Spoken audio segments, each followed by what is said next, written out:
Hello there. Welcome back. We are doing the bonus issue of issue 26. And in this issue, we are going to go through some stuff about the Medical Frigate. We're going to talk about the underworld of Coruscant and also hyperdrives. But before we get too deep into this, I want to go ahead and go through the data and the statistics of this issue. So let's pop over and have a look at that. All right, so here we are. We're going to review issue 26. So we had one video, and we worked on the quad cannon passage and that. Our total record time, our total build time was 49 minutes and 47 seconds. There was 2 captures. Total record time was 19 minutes and 47 seconds, and video time was 16 minutes and 45 seconds. We glued 6 pieces together. You could kind of subtract a couple, but that's okay. There was 6 total pieces, and they all got glued together. We used primer and we used German gray. So let's go ahead and have a look at our video counter. Again, we were at 16 minutes. Our total time, let's go ahead and go over here. We were at 3 minutes and 25 seconds for the first capture, and that was just based on where I did the introduction. And then we had 16 minutes and 22 seconds where we were gluing it all together. We had 30 minutes of off-camera time, and so that gave us a total of 49 minutes and 47 seconds. So not a lot going on here. We did use one microbrush to glue it all together, so we had that. We were up to 408 total pieces glued, and we are just outside of the shortest video at 16 minutes and 40 seconds, and this one is 16 minutes and 45 seconds. Average time is down to 32 minutes, and our total video time is 23 hours and 9 minutes, and our total build time is up to 73 hours and 41 minutes. So there we go. So let's hop back over and let's go ahead and go through this issue.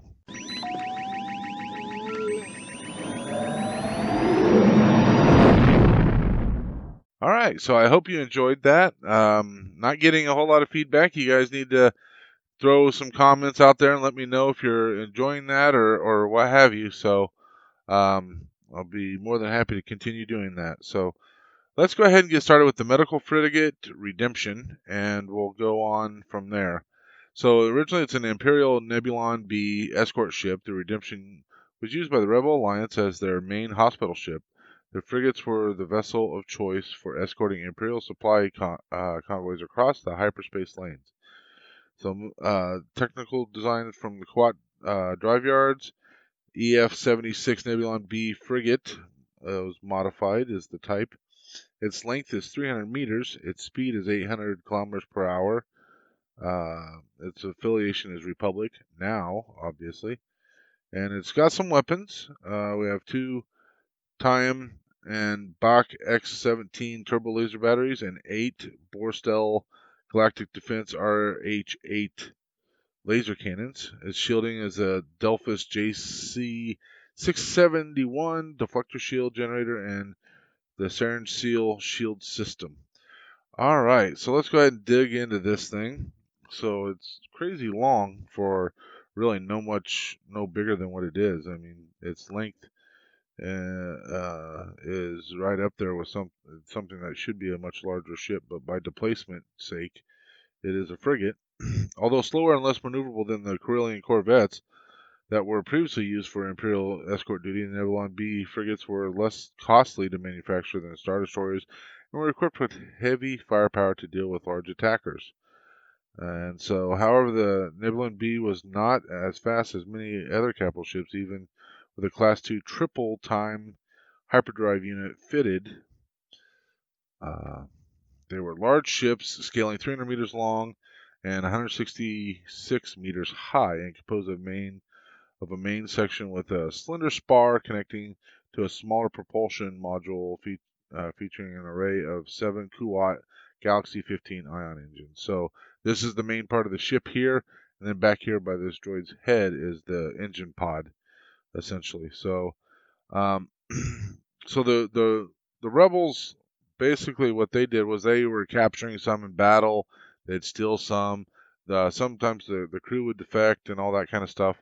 And so, obviously the rebels needed some sort of ships, and so that's what they did. In the case of this ship, this escort ship, uh, the rebels turned this one into the Medical Frigate. So they took out a lot of the lasers and the turbo lasers and all that kind of stuff, and they added some more power generators and shield protectors.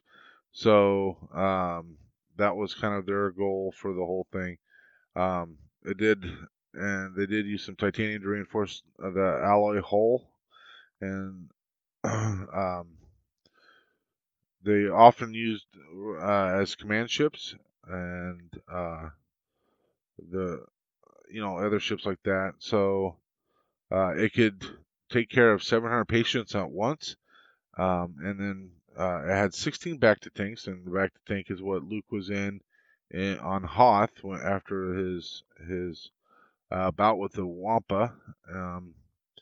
Of course, it had the medical droids, uh, and here it talks about the survival rate. It had a very impressive patient survival rate of almost 98%, with most of them being able to return to duty within days. So that was pretty cool. So, of course, the Empire, they didn't really care about their soldiers and stuff. So, but the rebels did, and that's why they had the medical, the medical frigate. Also, this talks about how back to tanks and um, the fluid, the back to fluid, was actually outlawed by the Empire. So the fact that they had 6 of them in there is pretty cool. Um, so yeah, now the Redemption did it did end up at Endor, and it was ultimately destroyed by the Death Star's super laser. So that's kind of unfortunate for it. Um, and here we go. Here's a little bit of history on it. The EF-76, which is the model type, was introduced after the Clone Wars as a replacement for the Class C frigate. When Rebel starfighters began raiding Imperial convoys, the Nebulon B was assigned to escort duties. The Imperial Navy could not justify relegating its Star Destroyers to this role, while its corvettes were too weakly armed. While that was not a problem for the EF-76, it thin-connected spar was vulnerable to concentrated heavy weapons fire, resulting in decompression that could kill most of the crew. So this talks about some of the medical facilities. Like I said, it had 16 back to tanks, and this is where it talks about even though the back to tanks and the back to healing agent were highly restricted in the reign of the Empire, such medical equipment was usually found only in hospitals, on board capital ships, and in major military bases. The rebels had installed one on Echo Base, as we know, because that's where Luke went. So that's pretty cool. And of course, um, this is where uh, Redemption is where Luke went to get his arm kind of reattached or what have you. So if we look here, the naming of the ship, a little behind the scenes action. The Nebulon B was one of the last models to be created for the Empire Strikes Back, where it was only referred to as Rebel Medical Frigate Star Cruiser. The original design was drawn up by Nilo Rodis Jamero, and at the suggestion of Star Wars creator George Lucas, its shape resembled an outboard motor, while the ship's dramatic role called for subdued colors and a heavy aged look to the hull. The model measured 50 by 247 by 99 centimeters. So it's 50 centimeters wide and 99 centimeters tall, and of course 247 centimeters long. And it was partially constructed from plastic model kits, including miniature boat hulls, a B-29 Super Fortress fuselage, and aircraft carriers. Its front and rear halves were connected by a painted industrial PVC pipe, and the shot of Luke Skywalker and Princess Leia, R2-D2, and C-3PO looking through the surgery suite window was achieved by using rear projection photography, and was the last shot of The Empire Strikes Back. It was nearly 20 years later, with the release of with the 1998 re-release, LucasArts interactive CD-ROM Star Wars Behind the Magic that the previously unnamed vessel was identified as the Redemption, and it was revealed that this was the same rebel ship that also appeared in Return of the Jedi. So there you go. That's a little bit about the Medical Frigate. So I kind of briefly mentioned Coruscant Underworld. You'll see this in Attack of the Clones and then quite a bit in Clone Wars. But essentially, um, the underworld is, that's the old part of Coruscant. So in the beginning, they had the normal planet with its actual soil and stuff. They started building up on it, and then instead of like tearing down the old stuff, and because the population kept growing, they just started stacking stuff on top of each other, and basically everything would kind of go into layers. And so the closer you get to the actual planet core, the more seedy and kind of nasty that area is. So basically, this talks a lot about kind of how nobody seemed to give a crap about the underworld, and they just kind of let it, fall into depravity and all that kind of stuff. So to include, now this says the Galactic Republic was formed in 25,000 years ago, and they did little to change the state of the underworld. So the planet was 100,000 years. The the construction of it started 100,000 years ago, and then 75,000 years into that is when the Galactic Republic started. So Coruscant's a pretty old planet. A lot of that stuff is been built up for quite a long time. So, if we talk about the street life, one of the many reasons a sentient might choose to dive into the murky depths of lower Coruscant is to escape justice from the law above.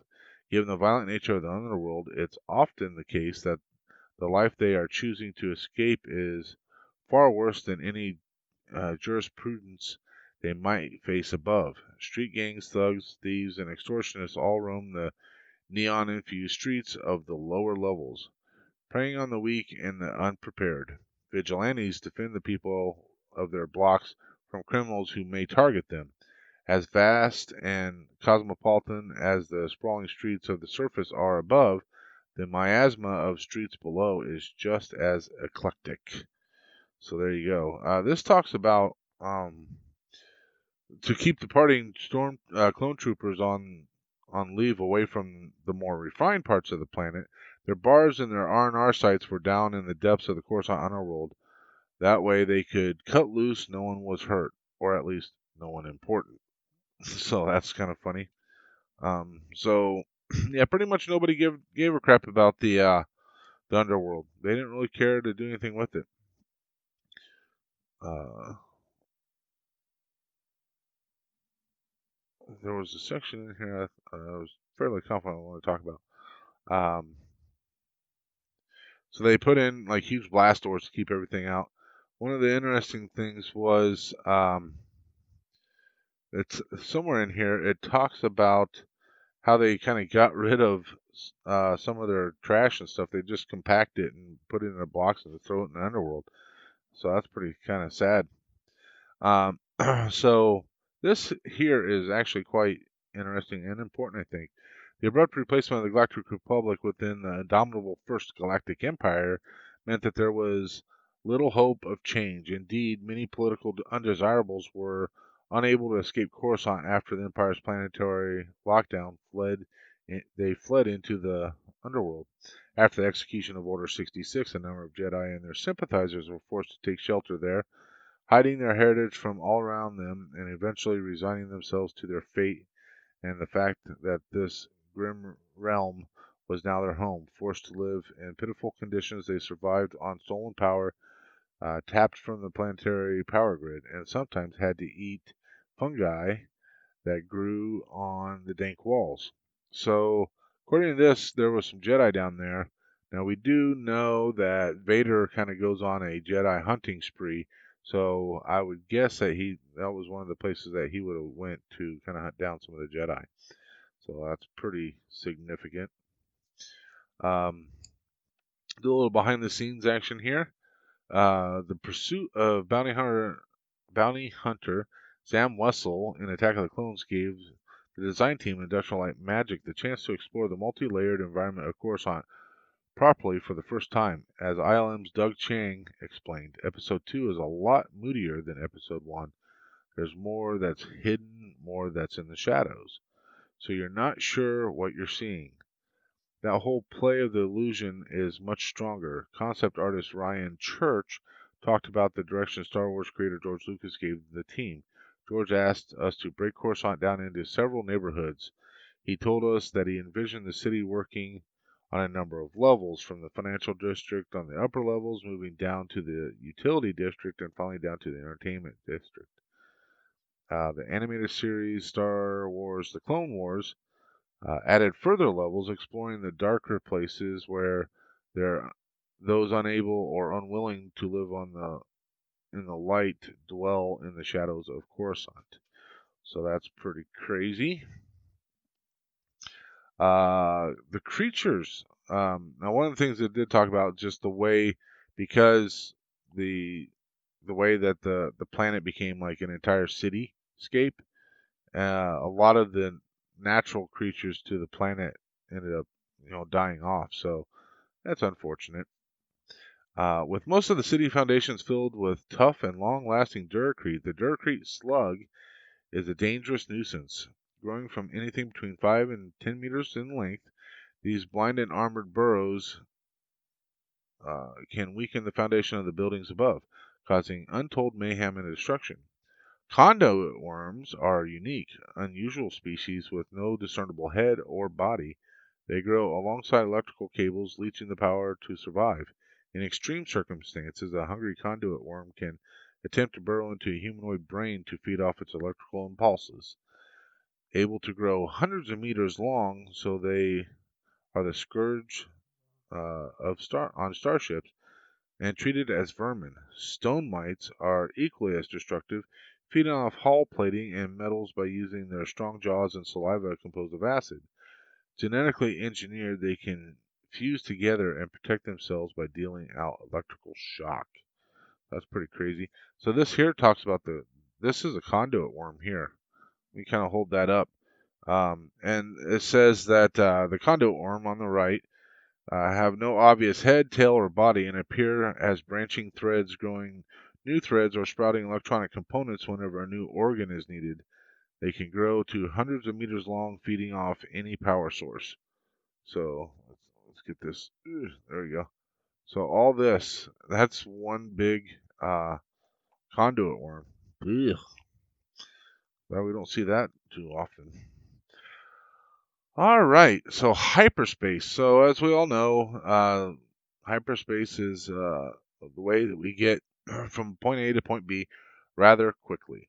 And so I found it interesting that uh, basically a lot of the scientists, they don't quite understand it either. They just know that it works, right? So that's kind of cool. It talks about how it can't get into it can't go into hyperspace or be in hyperspace when there's a gravity well and that kind of stuff around. Um, uh, it says doing so would cause the ship to smash into the stellar body, breaking the ship, her crew, and her passengers into their component molecules. Excuse me. An automatic failsafe wired into the ship's sensors prevents such accidents. It also stops any hyperspace jump that would bring the starship close enough to any stellar bodies en route whose gravity is strong enough to influence the ship's course and cause her to deviate. So that's pretty cool. This section here talks about kind of the different classes and stuff. So it comes in different classes determined by their power and speed. We've covered a lot of this. So 0 is representing like infinite speed. Military vessels are typically class 1 or class 2, and the Galactic Empire basically outlawed those on any new non-military vessels. Civilian craft tend to be 3, 4, and 5. While auxiliary hyperdrive backup systems are usually a modest class 10 or 12. The very fastest hyperdrives operate in the fractional spectrum below class 1. However, class .5 and class .75 hyperdrives are not usually available off the shelf, but are the rare result of highly illegal tinkering by hot rod star pilots wanting to squeeze the last drop of power out of their ship. The Falcon's hyperdrive uh, has quite a reputation for speed. Former owner Lando Calrissian described her as the fastest hunk of junk in the galaxy when her current owner Han Solo put her down in Cloud City. Solo, a little more modest when he said that the Falcon is the fastest ship in the fleet ahead of the Rebel Alliance attack on the second Death Star. Um,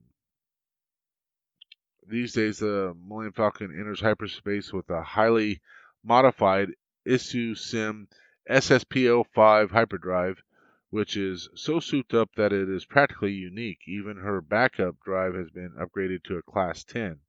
However, the ship wasn't always so fast. The heavily modified YT-1300 light freighter that would become the Falcon began an operational life with a factory stock hyperdrive setup, leaving the CEC with the Class 2 Corellian Avatar 10 hyperdrive as our primary hyperspace entry system and a Class 12 auxiliary. Even this setup was faster than usual for the class. Engineers who paired the YT-1300 with the Class 2 Avatar reason the quicker the ship, the more freight runs she can make and the more profitable the enterprise. And when the Galactic Empire introduced legislation that outlawed civilian Class 2 hyperdrives and faster, it exempted the YT-1300 because the Avatar 10 was already standard on the model. So even if she would have had standard equipment, she would have still been pretty fast for uh, any kind of civilian ship. So this was really, really interesting. So it talks about the speed blur that you see, and you see it in my little transition pieces and stuff.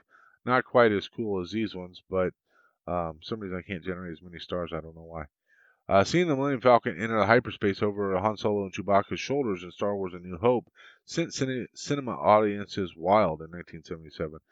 And according to George, it was never designed to sort of be an entertainment event. He said during a Blu-ray commentary of the film, it was one of those things that was pretty surprising. Going into hyperspace is no big deal, but it had spectacular reaction from the audience at the time. The special effect created by Industrial Light Magic was created out of necessity rather than with the intention of dazzling. One of the problems with having a movie in outer space is that there's great distances, and so one of the classic ways of dealing with that problem is to go into hyperspace or some alternate reality where you can move through space extremely high speeds. So you can get people from point A to point B without taking forever, Lucas said. He compared it to the transporter effect in Star Trek, a cinematic way of getting you up and down the planet without having to jump into a shuttle every time you go. In this particular case, I wanted a visualization of that, Lucas said. Uh, what would it be? Well, you'd start going really, really fast, and if you start going really, really fast, all the stars would just sort of streak by you. There's an obvious influence from the 2001 Space Odyssey, which is the Stargate sequence, which is things streaming by camera. I can't speak, but mostly it was just a device that needed to get from point A to point B quickly. And then, of course, this is where you start the hyperdrive. You get the streaking things, and then down here is as you're in hyperspace, that's what it's going to look like. So let's just make sure we didn't skip over anything over here that's super important. I don't think so. All right, so we're coming up on the end here. Internal angles. So this is the last little bit of our behind the scenes here. One of the earliest attempts to explain the internal layout of the Falcon came in September 1978 when Nilo Rodis Gemero was tasked with drawing up blueprints that were obviously linked to possible licensed models. These fitted the main sets into the hull at extreme angles and placed the gun port ladder behind the bulkhead, backing onto a curved seating around the hull game. So yeah, it was just like right here was where the hull game chess set was, and as we know, this is not the layout of the Falcon at all. So, but that's was the initial drawing of the Falcon. So there you go. Well, that concludes issue 26 in all of its glory. Next time we'll take a look at issue 27, and we'll be working on the last little bit of the corridor, I believe. And we got the cushions there. We got some more framework and all that kind of stuff. So we have that. One of the things I did want to point out is I got this book recently. This is the Fascinating Facts of Story, Lore, and History from the Greatest Galaxy. And it's written by Pablo Hidalgo, who is part of the Star Wars ILM or Lucasfilm's story group. So he's, part of his job is to make sure that everything fits within the story, and there's no like messing with what canon is and all that kind of stuff.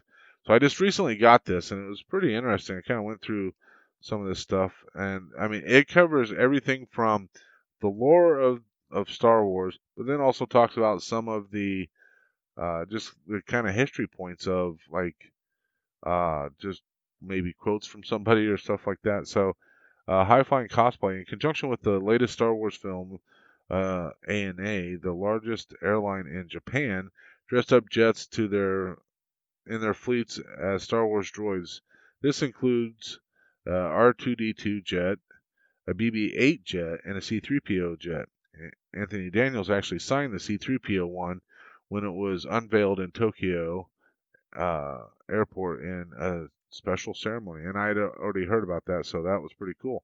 So yeah, it's got a glossary in the back or an index in the back, so you can look at all kinds of stuff like that, and it's actually pretty interesting to see some of this stuff, and they're all small little tidbits. If you guys are interested, let me know, and I might pull in one of these every so often, and we can kind of go through it, and I can share some of these little tidbits with you. But I when I first heard about this book, I thought it was going to be bigger, like the size of some of the encyclopedias and stuff. But it's actually pretty small. I mean, there's not a lot to it, but um, and it's pretty cheap. You can order it for like $15 or something. So if you're interested, I think it's going to be a pretty good book to have. So there you go. And let's go ahead and close out. So again, I want to thank everybody, and I'm happy that you guys are watching. Please throw in some comments. I'd really appreciate that. I want to know if I'm hitting the mark on what you guys are liking here and what have you. So with that, I'm going to say thanks, and may the force be with you always.